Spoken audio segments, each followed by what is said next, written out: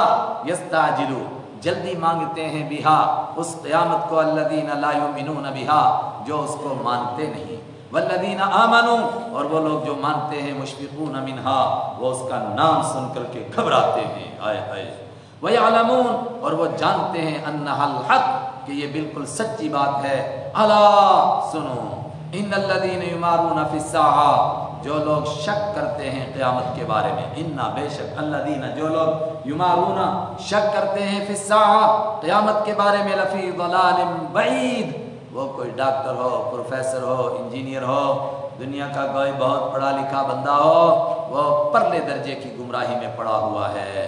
اللہ لطیف، خدا اس کا بیڑا غرق کیوں نہیں کرتا؟ اللہ لطیف، اللہ بڑا مہربان ہے، بعبادہ، اپنے بندوں پر ایسے ناہنجاروں کو بھی مہلت دیتا ہے۔ مہلت ہی نہیں دیتا، یہ اس کی زمین پر چلتے ہیں، اس کو آنکھیں دکھاتے ہیں، مگر یرزق من یشاء، وہ روزی دیتا ہے جس کو چاہتا ہے، لیکن ڈھیل دے رہا ہے، ورنہ وہ القوی العزیز، وہ بڑا طاقت والا ہے، العزیز، سب پر غالب ہے۔ صدق اللہ مولانا العظیم۔